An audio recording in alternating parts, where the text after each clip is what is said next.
Hi hello నమస్తే welcome to మనం TV. ప్రపంచవ్యాప్తంగా ఎంతో ప్రాముఖ్యత ఉన్న తిరుపతి లడ్డు కల్తీ విషయంలో అయితే నలుగురిని అరెస్ట్ చేశారు. అసలు ఎవరు ఆ నలుగురు? ఏ బేసిస్‌తో వాళ్ళని అరెస్ట్ చేశారు అనేది తెలుసుకోవడానికి ప్రయత్నం చేద్దాం. ఇప్పుడు మనతో ఉన్నారు సీనియర్ జర్నలిస్ట్ కట్టా కార్తిక్ గారు. నమస్తే సార్. నమస్తే రమ్య. సార్ తిరుపతి లడ్డు కల్తీ విషయంలో అయితే నలుగురిని అరెస్ట్ చేశారు. అసలు ఎవరు ఆ నలుగురు సార్? ప్రపంచవ్యాప్తంగా ప్రతి హిందువు కొలిచే తిరుపతి దేవస్థానంలో లడ్డూను తయారు చేసే నెయ్యిలో కల్తీ చేసినటువంటి విషయంలో సిబిఐ ఆధ్వర్యంలో నడుస్తున్న సిట్టు కొంత పురోగతిని సాధించింది. ఒక నలుగురిని అదుపులో తీసుకుంది. నువ్వు అడిగినట్టు ఆ నలుగురు ఎవరు అంటే ఏఆర్ డైరీ ఎవరైతే నెయ్యి సప్లై చేశారో ఆ కంపెనీకి సంబంధించిన డైరెక్టరు ఓకే. And CEO. అలానే వైష్ణవి డైరీ అంటే ఈ కల్తీలో ఎవరైతే భాగమై ఉన్నారో ఆ కంపెనీకి సంబంధించిన డైరెక్టర్ సిఇఓ. అలానే బోలే బాబా అని ఉత్తరప్రదేశ్కి సంబంధించినటువంటి డైరీ కంపెనీ. ఓకే. అయితే వీళ్ళందరికీ ఉన్న ఇంటర్‌లింక్ ఏంటి సార్? వీళ్ళందరికీ ఉన్న ఇంటర్‌లింక్ ఏందంటే పావులుగా కాంట్రాక్ట్ దక్కించుకుంది ఏఆర్ డైరీ. వాళ్ళు నెయ్యి సప్లై చేయాలి. హ్మ్. ఏఆర్ డైరీలో నెయ్యి సప్లై చేశారు. కూటమి అధికారంలోకి వచ్చిన తర్వాత ఏఆర్ డైరీ నెయ్యి మీద చాలా అనుమానాలు వచ్చింది. అనుమానాలు రావడానికి ఉన్న కారణాలు ఏంటంటే కొత్త టీటీడీ బోర్డు ఏర్పడిన తర్వాత టీటీడీ ఈఓగా బోర్డు ఏర్పడలేదు అప్పటికి నిజమే. ఏఓగా శ్యామర్రావు గారు బాధ్యతలు తీసుకున్న తర్వాత అందరితో మీటింగ్ పెట్టినట్టే పోర్టు కార్మికులతో మీటింగ్ పెట్టారు. అంటే లడ్డూలు తయారు చేసే పోర్టు కార్మికులతో. హ్మ్. అప్పటికే లడ్డూ మీద అనేక కంప్లైంట్స్ ఉన్నాయి. ఆ విషయాన్ని వాళ్ళతో ప్రస్తావించారు. ఎందుకు లడ్డు క్వాలిటీగా ఉండటం లేదు? ఎందుకు ఎక్కువ కాలం నిల్వ ఉండటం లేదు? ఎందుకు టేస్ట్‌గా ఉండటం లేదు అని ఆయన అడిగారు. దానికి వాళ్ళు చెప్పినటువంటి మాట ఏంటంటే, గతంలో కూడా మేము కంప్లెయింట్ ఇచ్చున్నాం సార్. నెయ్యి మాకు సప్లై చేస్తున్న నెయ్యి ఏదైతే ఉందో అది సరిగా ఉంటలేదు. క్వాలిటీ ఉంటలేదు. కల్తీ జరిగిందన్న విషయం అప్పుడు తెలవదు పాపం వాళ్ళకి. హ్మ్. క్వాలిటీ ఉంటలేదు. ఆ క్వాలిటీ మీద మేము గతంలో కంప్లెయింట్ చేసాం. కానీ పాత బోర్డు పట్టించుకోలేదు సార్. మీరైనా పట్టించుకొని మీరు క్వాలిటీ నెయ్యిని సప్లై చేయండి. మేము క్వాలిటీ లడ్డూని ఇస్తామని చెప్పారు. ఓకే. సరే వాళ్ళు అడిగారు కదా అని చెప్పేసి ఆయన కర్ణాటక సంబంధించిన నందిని డైరీ నుంచి కొంత నెయ్యిని తెప్పించేసి ఆ నెయ్యితో కొంత తర్వాత ఏఆర్ డైరీ నుంచి రెగ్యులర్‌గా వచ్చే నెయ్యి నుంచి కొన్ని లడ్డూలు తయారు చేపించారు. ఓకే. ఈ 2 లడ్డూలని పోల్చి చూసినప్పుడు చాలా తేడాలు కనపడ్డాయి. క్వాలిటీలో, క్వాంటిటీలో, టేస్ట్‌లో, నిల్వ సామర్థ్యంలో దేంట్లో చూసినా చాలా డిఫరెన్స్ కనపడింది. ఓకే. అప్పుడు శ్యామరావు గారికి అనుమానం వచ్చింది. అప్పుడు ఏఆర్ డైరీ నుంచి వస్తున్న నెయ్యి జూలై 6 తారీఖు, జూలై 10 తారీఖు ఈ 2 సార్లు కూడా ఈ 2 ట్యాంకర్స్ అంటే ర్యాండమ్‌గా కొన్ని ట్యాంకర్స్‌లో ఉన్నటువంటి శాంపిల్స్ తీసుకున్నారు. నెయ్యి శాంపిల్స్ తీసుకున్నారు. ఓకే. ఆ నెయ్యి శాంపిల్స్‌ని ఈ దేశంలోనే అత్యాధునిక అంటే దేశంలోనే ప్రముఖ ల్యాబ్ అంటారు. ఆ ప్రముఖ ల్యాబ్ గుజరాత్‌లో ఉంది. ఆ గుజరాత్‌కి పంపించారు. Number 1 lab. ఓకే. వాళ్ళ రిపోర్ట్ తిరగకూడదు. ఆ ల్యాబ్‌కి పంపించారు. మళ్ళా విమర్శలు రాకూడదని డైరెక్ట్‌గా ఆ ల్యాబ్‌కే పంపించారు. ఆ ల్యాబ్ టెస్ట్ చేసి ఇచ్చిన రిపోర్ట్ ఏందంటే అందరూ చూసారు. మొత్తం ప్రతి హిందువు ఆ రిపోర్ట్‌ని పరిశీలించాడు.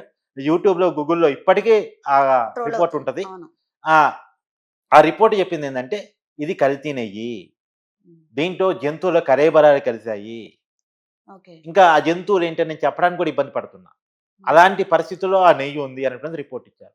ఆ రిపోర్ట్ ఇచ్చిన తర్వాత షాక్ అయినటువంటి శ్యామరావు గారు ప్రభుత్వానికి రిపోర్ట్ ఇవ్వడమే కాకుండా ఏఆర్ డైరీ నుంచి సప్లై అవుతున్న నెయ్యిని క్యాన్సిల్ చేసి బ్లాక్ లిస్ట్‌లో పెట్టి తర్వాత వేరే నెయ్యిని ఉపయోగించడం స్టార్ట్ చేశారు. అయితే కార్తిక్ గారు ఇప్పుడు ఈ లడ్డు తయారీకి నెయ్యి సరఫరా చేయాలంటే టెండర్స్ అయితే వేస్తారు గదా!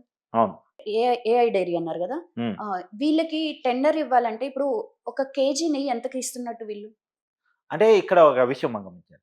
మామూలుగా టీటీడీ వాళ్ళు టెండర్ ప్రక్రియ ద్వారా ఎవరికి నెయ్యి ఇవ్వాలని డిసైడ్ చేసుకుంటారు. హ్మ్. వైసీపీ అధికారంలోకి వచ్చిన తర్వాత టీటీడీ బోర్డ్ ఏర్పడిన తర్వాత వైవి సుబ్బారెడ్డి గారి బాధ్యతలు తీసుకున్న తర్వాత వాళ్ళు అప్పటి వరకు ఉన్న నిబంధనలన్నీ మార్చి టెండర్ ప్రక్రియ కొనసాగించారు. ఓకే. 2019 ముందు ఉన్న నిబంధనలు వేరు. 2019 తర్వాత ఉన్న నిబంధనలు వేరు టెండర్ ప్రక్రియకి. హ్మ్. వీళ్ళు ముందుగానే ఏఆర్ డైరీకి ఇవ్వాలి అనుకున్నారు. ముందుగా ఇవ్వాలంటే ఏం చేయాలి? తక్కువ రేట్‌కి కోట్ చేయాలి. హ్మ్. తక్కువ రేట్‌కి ఎవరు కోట్ చేస్తే వాళ్ళకి టెండర్ అప్పచెప్తారు జనరల్‌గా. అవును. ఏఆర్ డైరీకి సామర్థ్యం లేకపోయినా, సప్లై చేసే అవకాశం లేకపోయినా, వాళ్ళు రూ. 300 కోడ్ చేశారనే పేరుతోటి వాళ్ళకి అప్పచెప్పారు. రూ. 300 చేంజ్ కోడ్ చేశారు. అయితే ఇప్పుడు బయట మార్కెట్‌లో చూసుకుంటే 500కి కేజీ నెయ్యొస్తుంది. 500 కూడా దొరకని పరిస్థితి. సరే దొరకట్లేదు. కానీ ఎలా 300కి వీళ్ళు ఎట్లా నెయ్యి సరఫరా చేద్దాం అనుకున్నారు? ఎలా సప్లై కల్తీ నెయ్యి కదా! హ్మ్. వాళ్ళు నిజంగా నెయ్యి సప్లై చేద్దాం అనుకునే 300 కోడ్ చేయడు. కానీ అదే. వాళ్ళ మనసులో ఉంది. హ్మ్. మనం నెయ్యి ఇవ్వట్లేదు. ఏదో నూనె, జంతువుల కళేబరాలు అంతా కలిపిన కల్తీని ఇస్తున్నాం కాబట్టి మనకు అది సర్దుబాటు అయిద్ది అనుకున్నారు. హ్మ్. నిజంగా నెయ్యి ఇద్దాం అనుకున్నవాడు రూ. 300కి ఇవ్వరు. కోట్ చేయడు. హ్మ్. అయితే అప్పుడు ఈ ఇన్వెస్టిగేషన్ అంతా ఎట్లా బయటపడింది ఇప్పుడు? ఈ ఇన్వెస్టిగేషన్ బయటపడటానికి ఏందంటే కొత్తగా సుప్రీం కోర్టు ఏర్పాటు చేసినటువంటి సిట్టు అంటే సీబీఐ అండర్‌లో ఉన్నటువంటి సిట్టు విచారణ స్టార్ట్ చేసిన తర్వాత ఏ రా ట్యాంకర్స్ అయితే అనుమానంతోటి అంటే ఇందాక చెప్పాను కదా! జూలై 6వ తారీఖు, 10వ తారీఖు ట్యాంకర్స్‌ని శాంపిల్స్ పంపిస్తే జంతువులు కళేబరాలు ఉన్నట్టు తేలిందని చెప్పేసి, ఆ ట్యాంకర్స్‌ని రిపూట్ చేశారు. అంటే వద్దు మాకు అవసరం లేదు వెనక్కెళ్ళిపోండి అని చెప్పారు. వెనక్కెళ్ళిపోండి అని చెప్పిన తర్వాత ఎక్కడికెళ్ళిపోవాలి ఈ ట్యాంకర్సు? హ్మ్. మళ్ళీ ఎవరైతే పంపించారో వాళ్ళ దగ్గరికెళ్ళిపోవాలి. అంటే ఏఆర్ అవును. డైరీకెళ్ళిపోవాలి. ఏఆర్ డైరీ ఎక్కడుంది? తమిళనాడులో డొండిగల్‌లో ఉంది. తమిళనాడులో డొండిగల్‌లో ఏఆర్ డైరీ ఉంటే వాళ్ళు తమిళనాడు వెళ్ళకుండా శ్రీకాళహస్తి వెళ్లారు. శ్రీకాళహస్తిలో ఎక్కడికి వెళ్లారు? వైష్ణవి డైరీ దగ్గరికెళ్లారు. అసలు వైష్ణవి డైరీకి ఏంటి సంబంధం? ఇక్కడ ఇన్వెస్టిగేషన్ స్టార్ట్ చేశారు.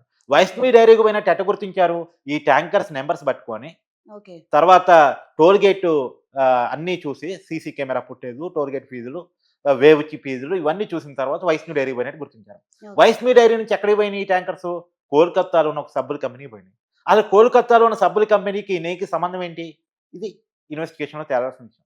ఓకే. కోల్‌కత్తా సబ్బుల కంపెనీలో అక్కడ సబ్బుల్లో ఉపయోగించేటువంటి వ్యర్థాలతోటి నెయ్యిని తయారు చేసి, అబ్బా! ఆ నెయ్యిని ఇచ్చినట్టు ఇప్పటి వరకు ప్రాథమికంగా కొంత నిర్ధారణకొచ్చారు. ఇంకా ఎక్కడెక్కడ ఏ నెయ్యిని వాడారు? ఎలా వాడారు? ఇవన్నీ రాబోయే కాలంలో తేలాల్సింది. వీటి ఆధారంగా ఈ ట్యాంకర్స్ నంబర్స్ ఆధారంగా ఈ ట్యాంకర్స్ ఎటు వెళ్ళాయి అన్న వాటి ఆధారంగా అసలు విషయం ఏందంటే ఈ ట్యాంకర్స్ వెళ్ళాల్సిన ఏఆర్ డైరీకి తిరిగి వెళ్ళలే అసలు. యెస్. ఈ నెయ్యి ఏఆర్ డైరీ నుంచి రావట్లేదు అసలు. ఈ నెయ్యి వస్తుంది వేరే చోట నుంచి. ఓకే. ఇప్పటి వరకు ఇది గుర్తించారు. దీని ఆధారంగా ఇన్వెస్టిగేషన్ సాగుతుంది.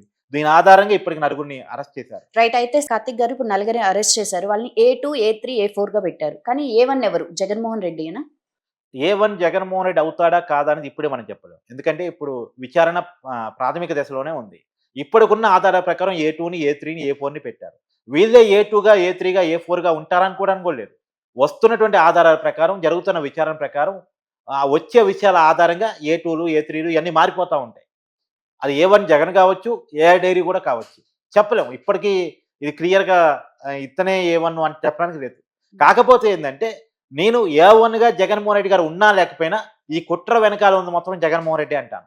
ఎందుకు జగన్మోహన్ రెడ్డి అంటానంటే టీటీడీ బోర్డ్ నియమించింది ఎవరు? ఆయనే గదా! ఆయన తెలియకుండా ఈ పనంతా జరిగిద్దా? అవును. ఆయన నమ్మడు. హ్మ్. నమ్మే వాళ్ళ పట్ల అసహనంగా ఉంటాడు. నీకు ఓ చిన్న ఉదాహరణ చెప్తా. హ్మ్. మొన్న ఈ మధ్య తిరుపతి వెళ్తానని జగన్మోహన్ రెడ్డి గారు ప్రకటించారు. ఆఫీషియల్‌గా ప్రకటించారు. హ్మ్. ఏది తిరుపతి లడ్డూలో కల్తీ జరిగిందన్న ఆ వాదనలు వచ్చిన యెస్. తర్వాత. కానీ వెళ్తానంటే వెళ్ళండి. కానీ డిక్లరేషన్ ఇవ్వండి అన్నారు. డిక్లరేషన్‌లో ఏముంటది? నేను హిందూ మతాన్ని గౌరవిస్తాను. హ్మ్. వెంకటేశ్వర స్వామి మీద భక్తితోనే నేను తిరుపతి వచ్చాను అని ఉంటది. ఈ 2 పదాలు ఏమన్నా అభ్యంతరం ఉంటదా ఎవరికన్నా? లేదు. కానీ జగన్మోహన్ రెడ్డి గారికి అభ్యంతరం ఉంది. హ్మ్. అందుకని సంతకం పెట్టడం ఇస్తున్నాడు. తిరుపతి పోవడం మానేసుకున్నాడు. హ్మ్. అంటే సంతకం పెట్టడం ఇస్తూనేనోడు తిరుపతి వెంకటేశ్వర స్వామి మీద నమ్మకంతో, భక్తితో, గౌరవంతో, ప్రేమతో ఉన్నాడని మనం ఎట్లా అనుకోగలం? హ్మ్.